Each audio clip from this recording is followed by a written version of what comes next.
Creation and imitation in art. Giacomo Leopardi, a 19th century poet, philosopher, highlights the problem that we are still faced with, the corruption of art. And we'll see what he has to say. But preliminarily, what is at stake is this tension between, which has become a terrible conflict, between creativity and imitation. Creativity is understood in terms of self-expression, so subjectivity. Imitation refers to the demand to face the objective world, so the objective nature. Nature understood in terms of natura naturata, not in terms of natura naturans. What does this mean? Nature is a given, not the genetic act of production. When the painter, when the poet is to imitate the world, speak of nature, in fact, he looks at the surfaces, at appearances, and somehow tries to imitate those appearances. Given a peculiarly modern conception of those appearances, it's cut off, essentially, from any intellective principle of generation. Now, this seems very strange to someone unaccustomed to anything that is not modern. But as the recent video on Leonardo shows, this is what painting is all about for Leonardo, and there he is, in effect, representing a classical position. But now, what do we face today? We face this tension, this opposition, this conflict between creativity, which could be represented by the abstract expressionist movement, on the one hand, and on the other hand, you have imitators. Imitators, we certainly do have imitation, and we have mechanical, very contrived imitation. We also have, in general, very sophisticated forms of imitation. And so we have representations that are sometimes called hyperrealism or something to that effect. So we have things that really look like what we're used to seeing, how we're used to seeing it. So that to the detriment of creativity, sense of freedom. So the necessity, the restrictions of one side are in stark contrast with the freedom of the other side. Creation and imitation. How do these two survive without the other? So there are also attempts to put them back together. Now Humpty Dumpty doesn't come back. What you have is Frankenstein's monster if you try to put these two back together. Reason being that the attempt to bridge the gap involves a modification of both terms, of both original freedom and nature. Now, what you have is a machine, mechanical nature, and the subjective element of feelings, and you want to somehow bathe the machine in feelings. And so you'll have to find a way to do this, and one way would be to go back to our precursors, earlier artists, and see if there are techniques, practical, very practical strategies that can enable us to approach nature without giving up on our feelings. So there can be attempts to do this. This is not what Leopardi would consider a solution to the problem of the corruption of our times. But we should get into Leopardi without further ado. So what does Leopardi have to say? We're here to look at a few passages from the Zibaldone, a compendium of thoughts that Leopardi produced over the course of several years.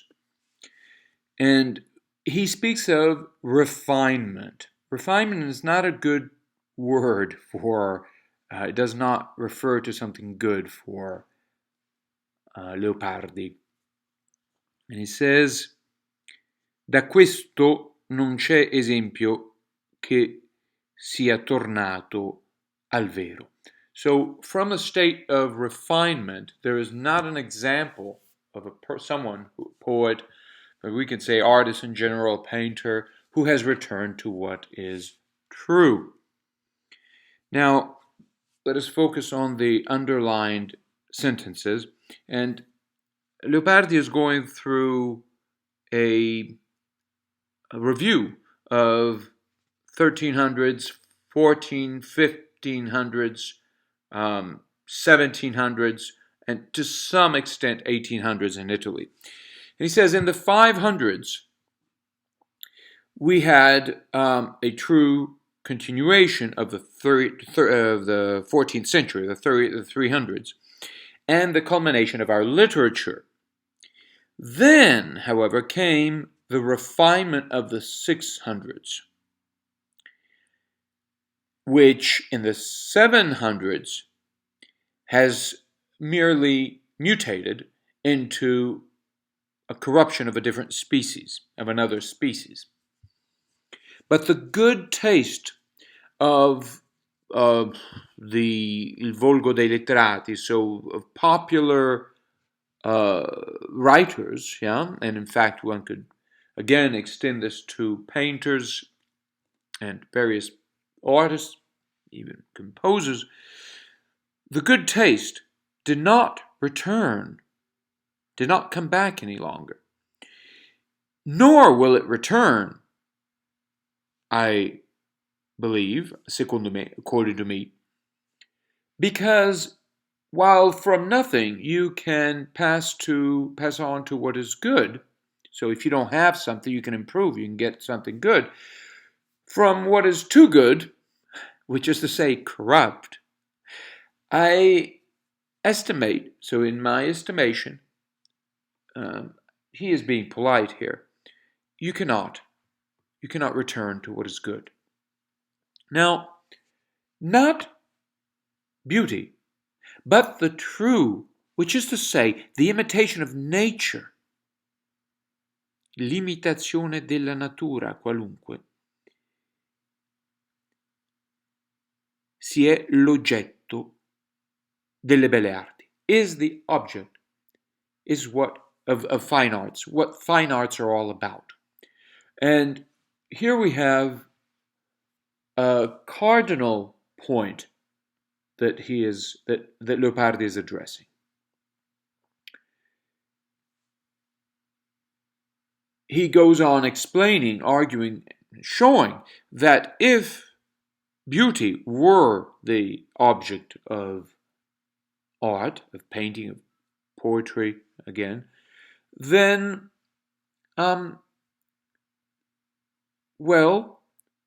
piacerebbe più quello, se fosse il bello, we would prefer, we would find pleasure, greater pleasure, in what is more beautiful. And then, proceeding that way, we would arrive at a metaphysical perfection. So absolute beauty, which is instead what revolts us in the arts.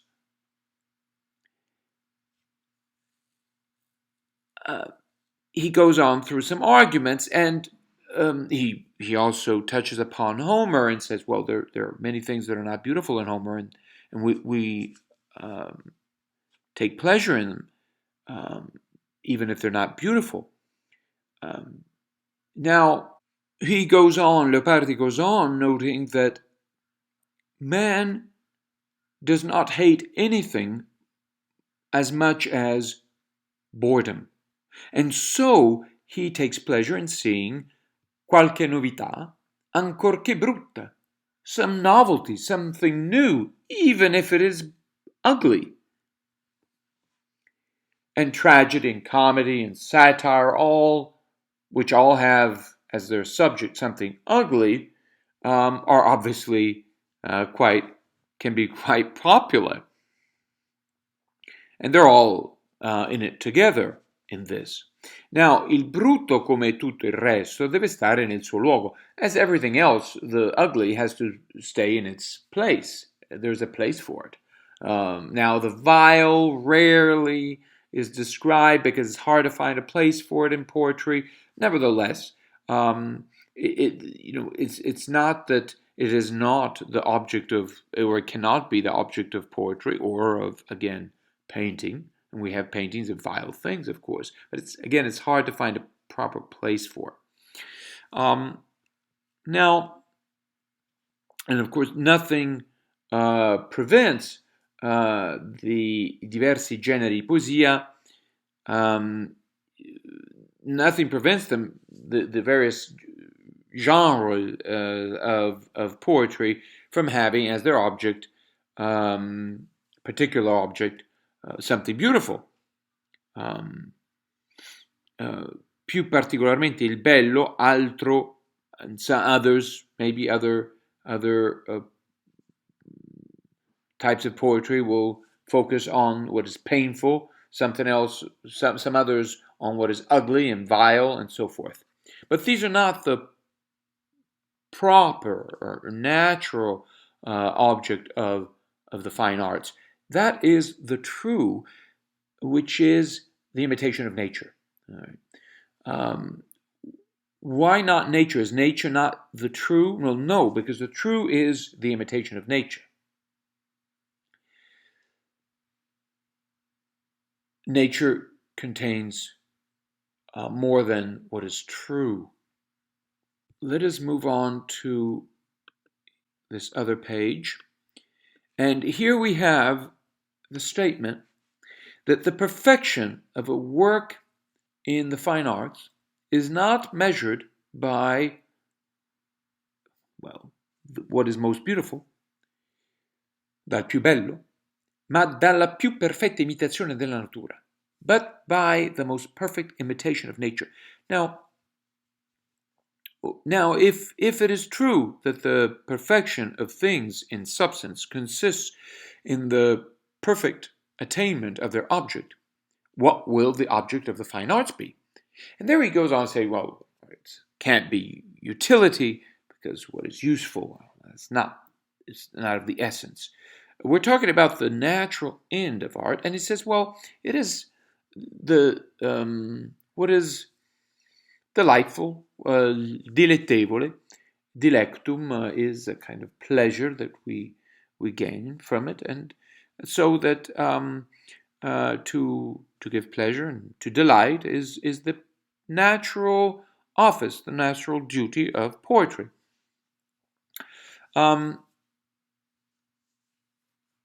He goes on indicating that from this it appears that the source of delectation, or pleasure even, in the arts is not beauty, but imitation. Now, this brings up or introduces a major problem. he is not saying that that is necessarily good. When it comes to pleasing people, which, of course, I mean, that's what painting does, yes? That's what poetry does. Music pleases people. When it comes to pleasing them, the problem comes up where people are corrupt, and so they're pleased by bad things.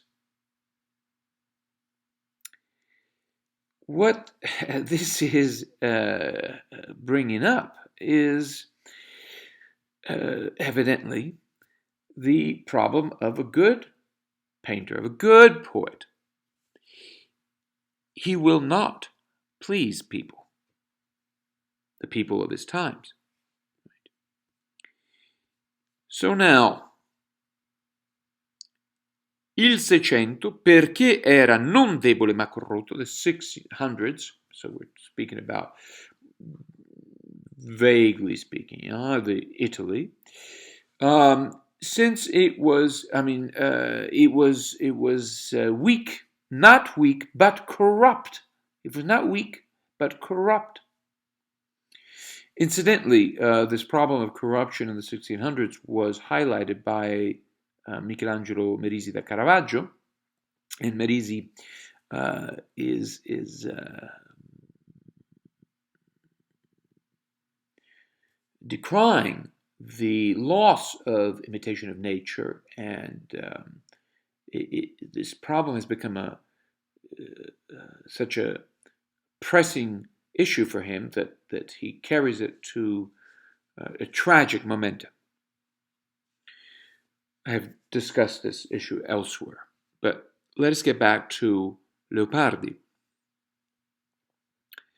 With the corruption, not only it did not know how to do well, the 1600s, the age, but it disparaged what was done well, and indeed it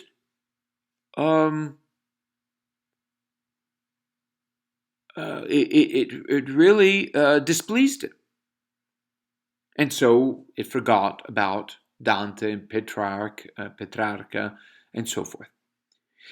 So nel principio del Settecento, at the beginning of the 700s, ripigliammo non le forze, we recovered not the strength, but only the good taste and the love of classical studies.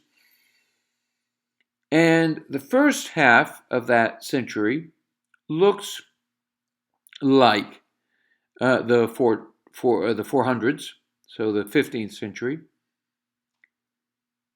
Somiglia però al 400, né si fa molto conto di quest'epoca di risorgimento perché non produsse nessun lavoro d'arte, fuorché la Merope, etc.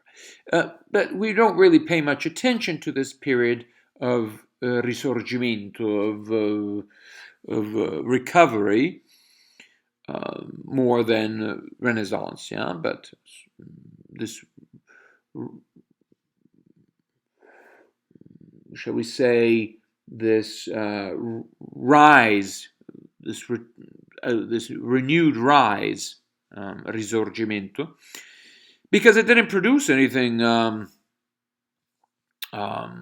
any work of art other than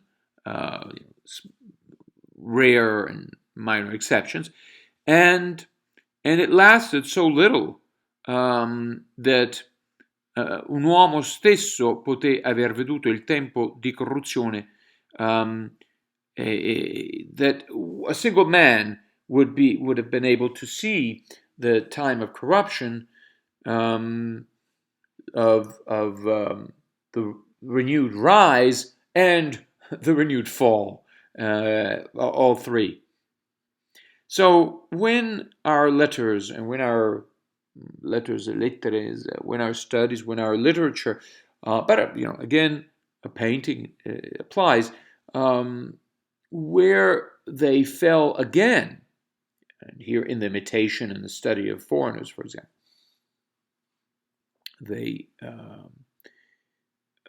that's where they were at. ricadute le nostre lettere, sono comparsi nella seconda metà del Settecento e il principio dell'Ottocento i nostri ultimi lavori d'arte. So, in the latter part of the 700s and the beginning of the 1800s, our last works of art appeared. Those are those writers who, in corruption, conserved themselves, kept themselves unharmed. But they cannot be esteemed, valued. They cannot be praised by and so liked by many. But now art has come to, has increased incredibly, so that art is everything. Everything is art, and even more. And art is even more than everything. And so there's almost nothing that is spontaneous. And this is the key here to Leopardi's argument. We have lost spontaneity. Even spontaneity itself is sought after with all our power, with an infinite study, without which it cannot be had. And however, without which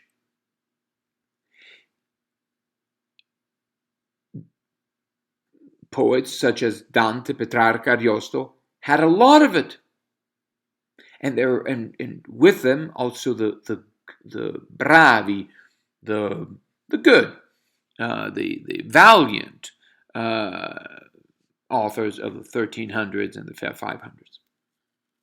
This happens because now we come into a corrupt time, corrupt age. Aside from the fact that we are also among the corrupt.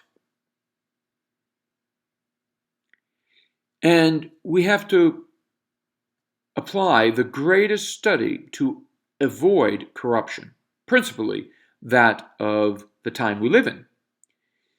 So that che abbiamo pensato e guardarcene, so in what times, the times we live in, that have, so we want to avoid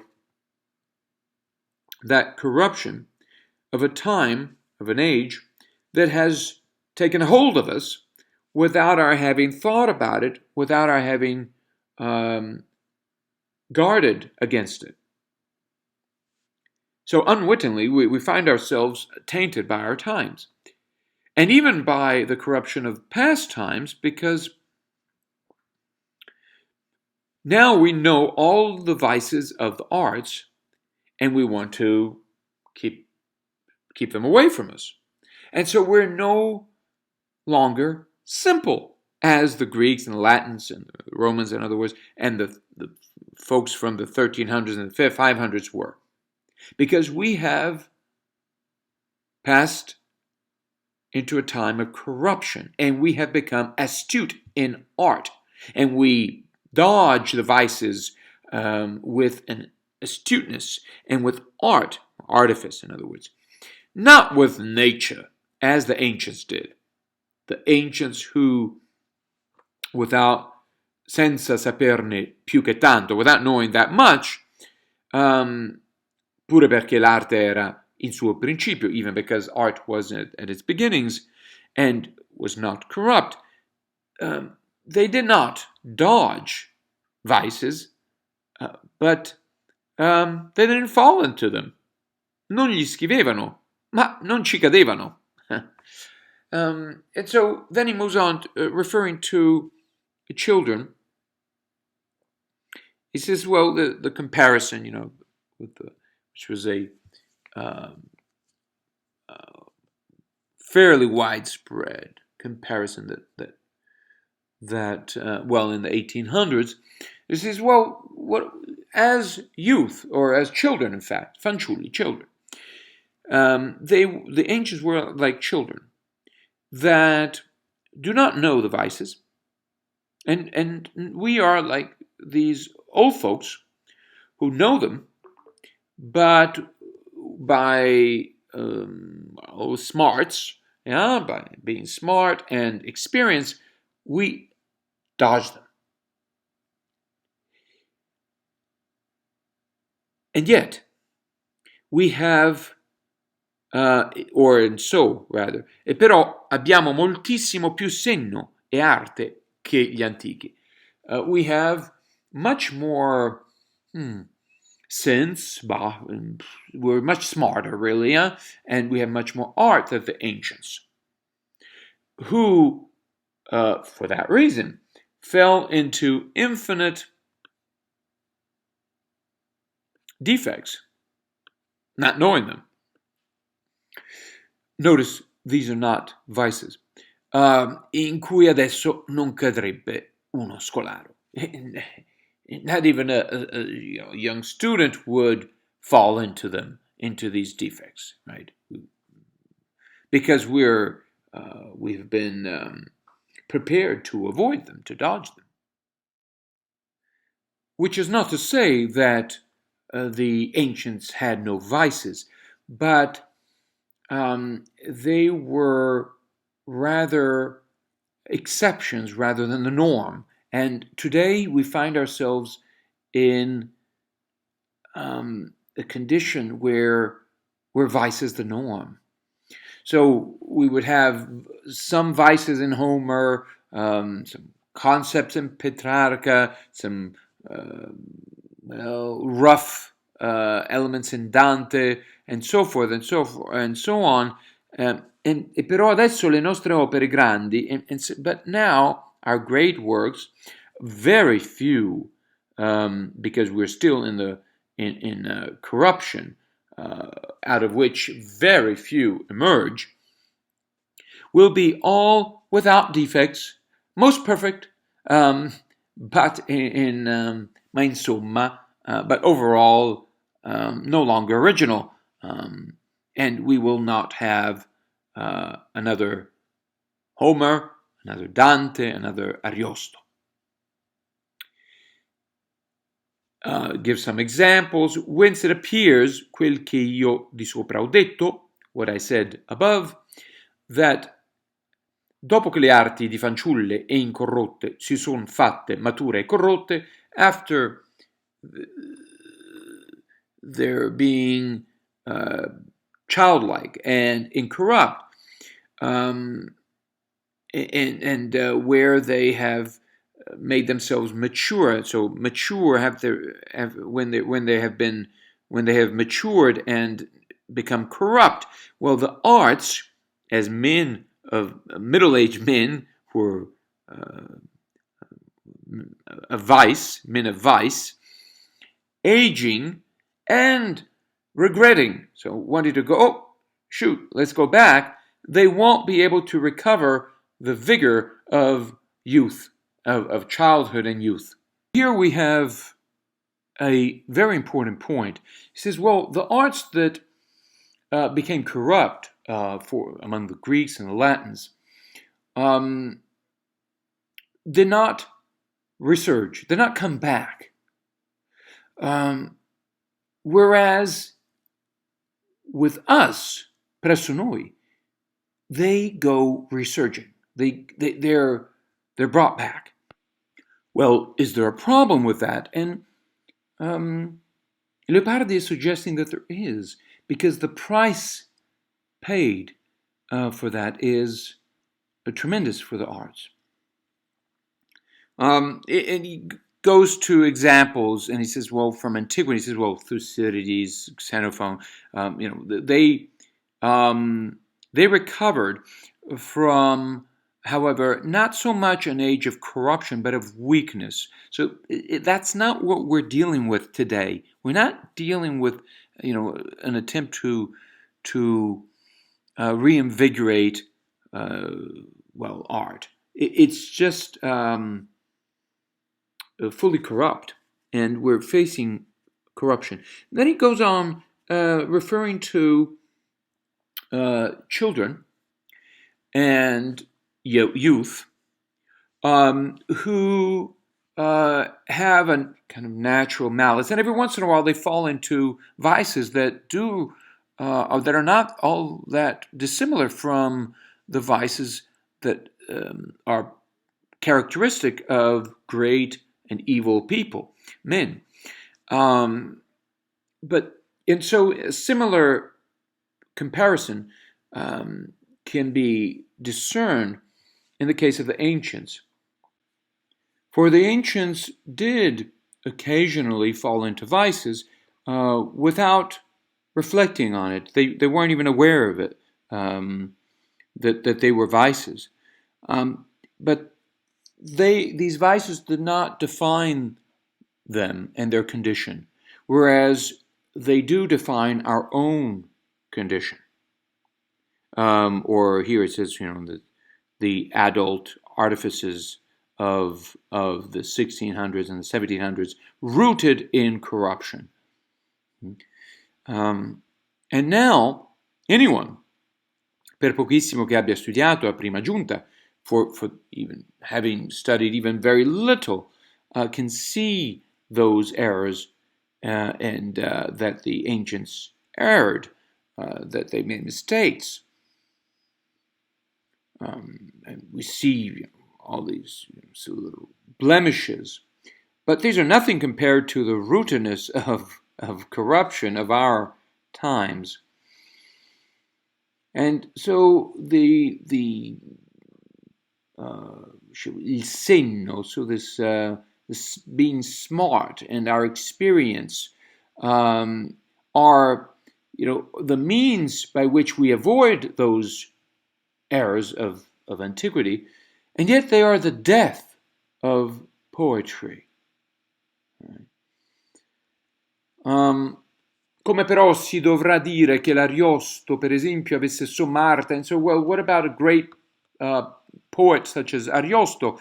We might say that he had great art. He says, no, because he makes mistakes that even the vilest, the most, the pettiest artisan of today would recognize at first glance. So no, he did not have a great art, but he had a great intellect, ingegno, most polished, or rather pulitissimo, clean, in fact pure, and not corrupt, and in fact even less repolished, ripulito, as if, in covering up the faults. And so per guardarci dai vizi e dalla corruzione dello scrivere, adesso è necessario, so in order to keep ourselves from the vices and the corruption of the arts, here it's writing, now it is necessary for us to engage in infinite study and the greatest imitation of the classics. Notice that the imitation is not of nature, but of the classics. Much greater, by far greater, than the one that the ancients needed, which, they needed as they imitated nature, of course. Senza le quali cose, without these things, without this infinite study and greatest imitation of the classics, you cannot be an insigne, you cannot stand out as a writer, e con le quali, and yet with which you cannot be great as the great imitators, because they imitated nature. And so if you want to be established and recognized today, insigne, recognized today as a writer, you have to work hard and lose spontaneity. And so give that effect of art, but to the detriment of that spontaneity. And so of the imitation of nature. And this is what Leopardi is leaving us with, this thought. And so there we have it. Leopardi is highlighting for us the predicament that we find ourselves in today. Not only in the 1800s, where he is seeing the we could say even the tragedy of modern man. But today, as we are drenched in that tragedy without being aware of it, we have lost the spontaneity of the classics. And this complements of a corruption that manifests itself in what we call technology. And so a mechanistic life. Everything becomes contrivance. Everything becomes learning from others and not learning from nature. Because nature is no longer understood as being a teacher, very simply put. How could nature be a teacher if it is simply natura naturata and not natura naturans, which is to say, this intelligence ultimately, which as we've seen in looking at Leonardo da Vinci, entails divine intellection, so God. The painter is concerned with God, perhaps, but this is not the point of learning how to paint. Learning how to paint? Well, how do you learn? You learn by examining other works, and that's it. Then you can try to bridge the gap between creativity and imitation by settling for certain rules, perhaps, or certain strategies that will help you have a little bit of originality, shall we say, and at the same time imitate the classics, right? So this is no solution for Leopardi, obviously, and it suggests that, Leopardi suggests that if you are to be spontaneous, if you are to be a natural poet or natural painter, you will not be established. You will not be appreciated by the corrupt. Let us close with a reference to a video that the machine, the engine of YouTube just brought to my attention. Something to the effect that there is a crisis or the end of art, something like that, where some illustrator is decrying the avalanche of garbage that prevents what he calls the artists, his fellow artists, from gaining visibility. Now, there's something a bit ironic about this, because the whole format of this fellow's video is very sophisticated. There's sophisticated editing and this very modern music to it. And what is he doing? He's drawing somewhat of a very contrived picture of a young woman. So he's trying to cater to the corrupt tastes of our age. And yet, he doesn't want to go as far as the vilest advertisement, and so just splashes and vulgarity and of the crudest sort. He still wants to retain a sense of trade and precision in his instruments, and he has an art studio. And he managed to get, because of his complaint about, even on behalf of his fellow artists, as he calls them, he manages to achieve thousands of views. How is this possible? And one of the commentators underneath notes that, well, you see, it's not that bad. And after all, you've managed to. You say that you don't get visibility, and he does have thousands of viewers. But this is the extent to which the painter